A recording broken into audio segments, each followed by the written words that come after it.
자, 이번 시간에는요, 미세먼지에 대해서 좀 말씀을 드릴게요. 이 미세먼지라는 건 전 시간에 말씀드렸다시피 10미크론 미만의 먼지를 미세먼지라고 하고 황사하고는 분명히 다릅니다. 그래서 이거에 대한 대처법을 일단 말씀을 드리고요. 그 다음에 언론이나 뉴스에서도 상당히 잘못된 정보를 좀 많이 지금 퍼뜨리고 있기 때문에 그 부분을 제가 다시 수정을 해서 정확히 말씀을 드리도록 하겠습니다. 그러니까 이제 쉽게 말하면 미세먼지가 적은 날에 대해서 분명히 알고 계셔야 되고요. 일단 미세먼지 농도가 높은 날에는요, 그러니까 실외 환경을 무조건 줄이시고요. 바깥 출입을 삼가하라는 이야기죠. 그리고 빨래는 무조건 창문을 닫고 하고요. 실내에서 건조를 하십시오. 그 다음에 손과 얼굴을 자주 씻어주고요. 콧속까지 청소를 해주시면 됩니다. 그 다음에 이제 미세먼지 마스크는요, 그냥 옵션일 뿐이에요. 그러니까 우리가 그 미세먼지 마스크에 대해서 상당한 신뢰성을 갖고 있더라고요. 그래서 그 부분이 상당히 언론에서 잘못 지금 보도를 하고 있다라는 걸 제가 말씀을 드리는 겁니다. 그러니까 언제까지나 이 미세먼지 마스크는 제가 전방서도 말씀드렸죠. 절대 극초 미세먼지를 막을 수 없다. 그래서 그 이유에 대해서 제가 설명을 좀 해드리도록 하겠습니다. 일단은 그 미세먼지 이제 마스크가 방송이라든지 이런데 언론을 타고요, 막 추천 마스크들이 올라오고 있습니다. 그리고 사람들은 그 마스크에 대해서 너무 신뢰를 하고 있는데요.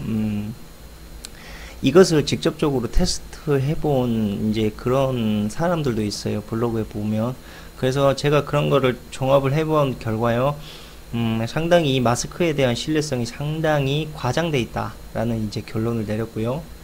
그 언론이나 일단은 방송사에서 자꾸 추천하는 마스크들이 있는데, 그 마스크는요, 우리가 흔히 이제 일반 마스크입니다. 그러니까 황사 마스크가 아니에요.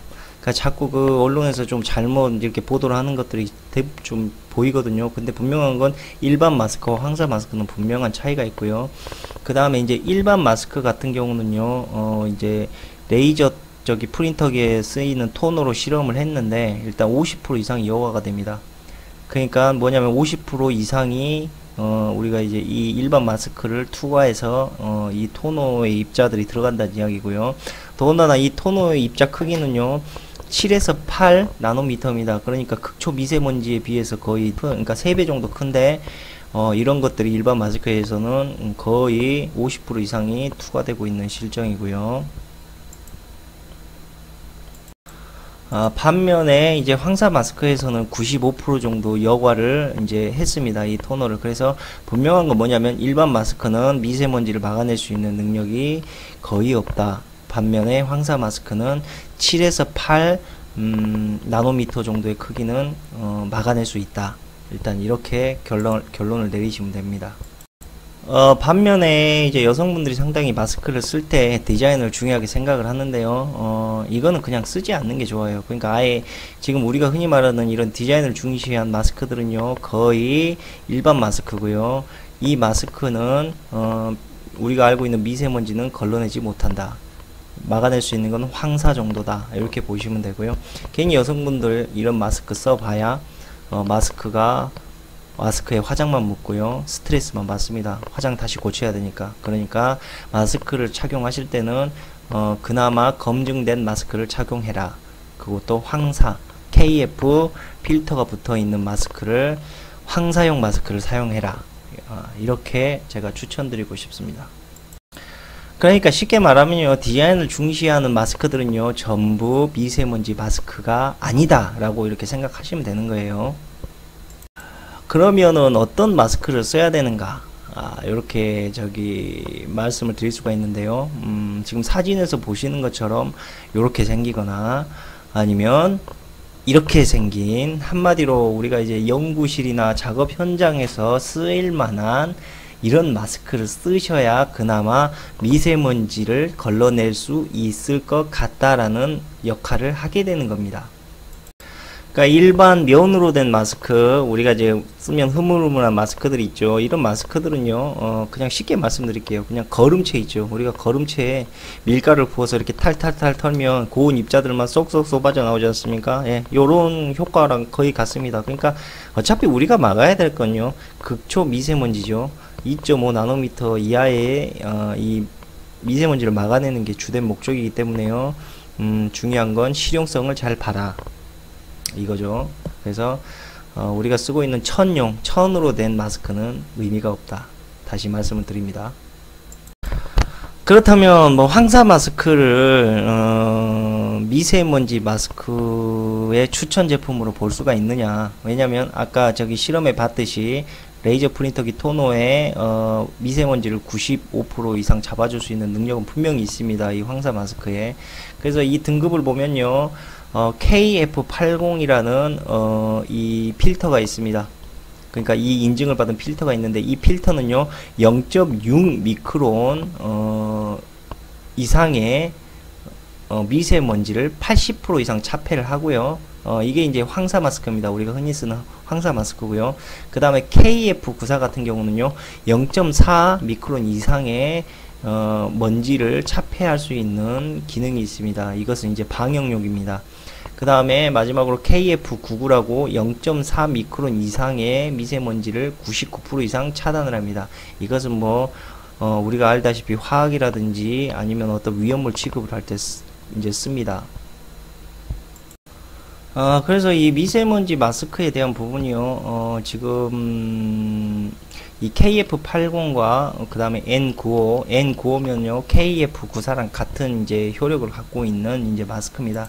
근데 이제 이런 마스크들을 우리가 이제 착용을 하지 않습니까? 그러면 이게 얼굴과 이 마스크의 우리가 이제 이 결착 면적이 있습니다. 이 면적을요, 아무리 우리가 이 코와 얼굴, 그러니까 얼굴과 마스크를 밀착시킨다 하더라도요, 이것을 미세먼지로 완벽히 차단할 수 없다. 즉 뭐냐면 실제로 0.6 이하의 초미세먼지까지 잡아줄 수 있는 이런 KF95나 그 다음에 KF80 같은 경우도요, 쉽게 말씀드릴게요. 2에서 10 나노미터의 황사를 미세먼지를 막는 걸 기준으로 하고요.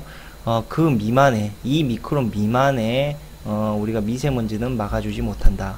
이렇게 생각하시면 됩니다. 이제 개인적으로 만약에 마스크를 쓰신다 그러면 추천해 줄 수 있는 게요, 저는 일반 마스크, 그러니까 우리가 쓰고 있는 황사용 마스크가 아닙니다. 그러니까 작업용 마스크죠.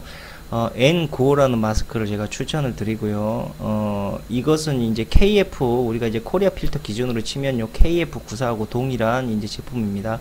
근데 이제 한 가지 주의할 점이 뭐냐, 호흡 기능이 좋지 못한 이제 어르신들이나 그 다음에 어린이 천식 환자들한테는 오히려 이게 위험할 수 있는 마스크예요. 그리고 일반적인 사람 같은 경우에도 이 마스크를 써보면요 평소보다 숨쉬기가 훨씬 힘들다라는 걸 느낄 수가 있습니다. 그러니까 그 부분 참조하시고요. 일단 이 필터는 어느 정도 차폐, 그러니까 2 나노미터 이하, 그러니까 1에서 2 미크론 나노미터까지는 잡아줄 수 있지만 문제는 오래 착용할 수 없다라는 단점이 분명히 있다라는 거죠. 그 다음에 이제 이런 마스크는요, 우리가 이제 귀까지 이렇게 귀만 연결하는 마스크가 있는데 그런 거는 절대 이 밀착에 틈이 보이기 때문에 커버가 되지 않고요. 뒤통수까지 이렇게 올감에서 고무줄이 이렇게 결착되는 제품을 쓰셔야 됩니다. 그런 제품이 아니면요 미세먼지는 절대 2 나노미터 2 미크론 미만의 입자는 절대 잡아낼 수 없다. 예, 이렇게 보시면 됩니다. 즉 다시 말씀드리면요, 귀에다가 대충 거는 마스크는요 미세먼지 마스크가 아니라고 보시면 됩니다. 아무리 KF80 인증이 있든 뭐 KF 개 나발이가 있든 이런 것들은 전혀 차폐 기능이 되지 않는다 라는 걸 보시면 됩니다. 근데 이제 이 미세먼지 마스크를 추천하기가 좀 어려운 게 있어요. 그러니까 분명한 건 이제 성능이 좋은 마스크들이 있는데 비싸요. 그리고 일회용입니다. 그러니까 마스크 필터를 재활용한다라는 개념은 절대 없습니다.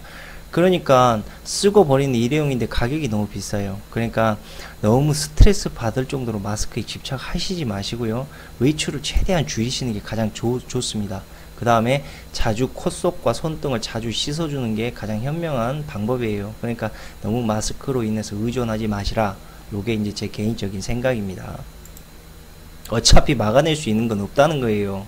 미세먼지를 1 미크론 미만은 막아낼 수 있는 게 없기 때문에 너무 스트레스 받지 말라. 예, 대신에 청결하게 하라 이거죠. 그 다음에 이제 마스크를 세탁하시는 분들이 있는데요, 마스크 세탁하면요, 바로 망가집니다. 그러니까 세탁하는 순간 버리시는 게 나아요. 그것은 재활용할 수가 없다. 마스크는 절대. 예, 그 점 아셔야 됩니다. 그 다음에 이제 뭐 창문을 열어놓고 계시는 분들이 있는데요. 환기를 시킨다는 개념으로서 상당히 좀 좋을 수도 있겠지만요. 이 방이라는 공간이 상당히 이 차폐 기능이 상당히 강하기 때문에요. 우리가 이제 환기를 시킨다는 그런 명목하에 창문을 열었다가 엄청난 미세먼지에 노출, 오히려 실내보다 더 미세 농도가 짙어질 수도 있는 위험성이 있기 때문에요. 비가 내린 후, 그러니까 비가 이렇게 내려서 이 먼지들이 땅으로 이렇게 침착됐을 때 환기를 시켜주시는 게 좋고요. 평소 때 날씨가 화창할 때 미세먼지들이 다시 지면에서 우리 공기 중으로 부유하거든요. 절대 환기를 시키시면 안 됩니다. 그럴 때는. 그 다음에 이 미세먼지는요, 우리가 이제 흔히 어른보다요, 태아, 임산부와 태아한테 가장 치명적인 영향을 미치기 때문에요. 지금 이걸 봤을 때, 이 미세먼지 농도가 올라가면요, 아기를 출산할 위험이 5.2에서 7.4%까지 증가를 하고요. 임신 4개월 이상인 경우에는요, 사산 위험도가 8에서 13.8%까지 증가를 한답니다. 그렇기 때문에 우리가 이제 임산부들, 그 다음에 어린 아이들은 상당히 미세먼지 해롭다라는 걸 분명히 아셔야 됩니다. 그리고 실질적으로 그런 지금 현상이 나오고 있어요. 그러니까 뭐냐면 미세먼지가 많은, 특히 이제 우리가 서울이라든지 도심지에 있는 아이들 같은 경우는요, 우리가 이제 시골에 있는 아이들에 비해서 폐활량이 80% 미만으로 떨어지고 있다. 이게 이제 실질적인 팩트에도 나오거든요. 그렇기 때문에 우리가 이제 이 미세먼지가 장기적으로 노출되니까 그러니까 1980년도 이럴 때 태어난 사람들 같은 경우는 지금 이 몬산토 음식이라든지 아니면 미세먼지에 대한 부분에 영향을 받지 않고 커왔기 때문에요. 상당히 성숙기가 돼서 우리가 이제 그런 음식들을 이제 오염을 우리가 이제 받고 있는 반면에요. 어린 아이들 같은 경우는 지금 어렸을 때부터 엄마 뱃속에 들어있을 이 태아일 때부터 벌써 지금 이런 공해 위험을 받고 있기 때문에 특히 조심해야 된다. 뭐 요 부분을 말씀드리는 겁니다, 제가.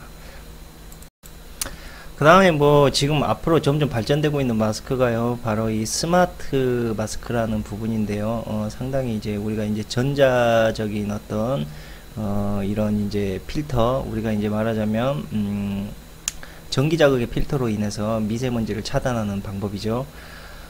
그래서 이 부분을 사용하게 되면 거의 1미크론까지의 이런 미세먼지까지도 잡아낼 수 있다. 이게 이제 결론이고요. 근데 핵심적인 건 뭐냐면요, 진짜 이런 것까지 참면서 살아야 됩니까? 예?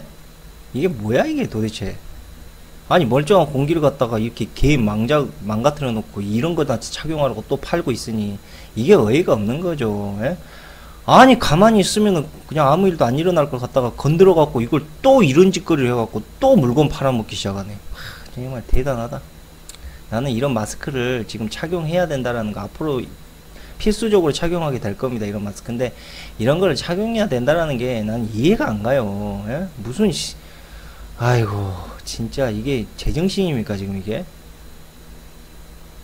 그 다음에 이제 실내에 대한 이런 이제 미세먼지를 차단할 수 있는 방법을 좀 알려드리려고 하는데요. 그 쉽게 실내에서 완벽한 차폐를 하는 방법을 이제 우리가 자꾸 공기 필터로 자꾸 생각을 하시는데요. 공기 필터 역시 미세먼지를 완벽히 차폐할 수도 없고요. 그 다음에 이 미세먼지에 대한 부분을 우리가 이제 필터를 교환하거나 청소할 때 또 공중에 또 날아다녀요. 그렇기 때문에 이 가장 완벽하게 차폐할 수 있는 방법은 공기청정기가 아니고요, 바로 가습기입니다. 가습기를 통해서 실내 공기를 조금 이 건조한 공기를 상당히 촉촉하게 만들어 주시면요, 이 미세먼지가 물방울을 머금고요, 그 가습기에 있는 물방울을 머금고 바닥으로 침작이 됩니다. 그러면 그때 우리가 이제 걸레나 휴지로 이렇게 바닥을 닦아서 버려주시면 되고요. 그러니까 미세먼지는 물기에 약해요. 물기를 묻게 되면 무조건 바닥으로 침적 떨어지게 되어 있습니다. 그러니까 그 점을 잘 이용해서 이 미세먼지를 제거해 주시고요. 그 다음으로 뛰어난 게 뭐냐면요, 분무기입니다. 분무기를 통해서 한 번씩 실내 부분을 뿌려주시는 거예요. 그렇게 되면 그 분무기의 그 물방울에 의해서 미세먼지가 침작이 됩니다. 그리고 아까와 같은 방법으로 걸레나 휴지로 바닥을 한번 닦아서 버려주시면 됩니다. 그러니까 이런 방법이 가장 뛰어난 방법이고요. 공기청정기는 그렇게 미세먼지를 완벽히 차폐해주지 못한다는 거 알고 계셨으면 합니다. 자, 이제 마지막으로 정리하도록 하겠습니다. 자, 이 미세먼지에 대한 대처를 어떻게 해야 될까? 첫 번째는요, 미세먼지 농도가 높은 날은 실내 활동을 무조건 줄이시고요. 빨래는 무조건 창문을 닫고 실내에서 건조하시고, 손과 얼굴을 자주 씻어 주시고요. 콧속도 자주 청소해 주십시오. 그 다음에 두 번째로요, 우리가 쓰고 있는 일반 마스크, 특히 귀에 거는 마스크들, 또 천재질로 된 마스크들은요 전혀 차폐 기능이 없다. 차폐 기능이 있는 제품들은요 KF 인증이 있는 고무줄을 이용한 고무줄로 머리를 감아서 감쌀 수 있는 그런 공업용 마스크, 그런 마스크만이 차폐 기능을 할 수 있다. 이 마스크 역시도 2나노미터에서 10나노미터 사이의 차폐 기능만 가능하다, 이렇게 보시면 됩니다. 그 다음에 세 번째, 이 미세먼지는 임산부와 태아에 치명적인 영향이 있습니다. 저체중 아기를 출산할 확률도 올라가고 사산의 위험도도 올라가기 때문에 이 미세먼지가 특히 사람 몸에 해롭지만 임산부의 몸에는 더 해롭다라는 걸 분명히 아셔야 되고, 이제 마지막으로 실내에서는 공기청정기보다 가습기가 훨씬 효과가 좋고요. 그 다음에 실내 환기를 하시려면 비가 내린 후, 그러니까 이 미세먼지가 빗물에 의해서 바닥으로 침착됐을 후에 환기를 해주시고요. 날씨가 상당히 맑은 날, 특히 미세 농도가 많다라고 일기예보에서 나오는 날에는 절대 환기를 해서는 안 된다라는 걸 말씀을 드리겠습니다. 그 다음에 이 실내에서 가장 효과적인 건 공기청정기가 아니고 바로 가습기와 분무기다. 그런 것들을 늘 실내에 뿌려주고 가습기를 해서 건조한 공기를 촉촉하게 만들어서 미세먼지가 바닥에 침전되었을 때 젖은 채로 닦아내서 버리면 됩니다. 이렇게까지만 해주시면 상당히 미세먼지에 대한 부분을 차폐할 수 있고요. 또 지혜롭게 대처할 수 있습니다. 그러면 오늘 방송은 여기까지 하도록 하고요. 다음 이 시간에 또 뵙도록 하겠습니다. 감사합니다.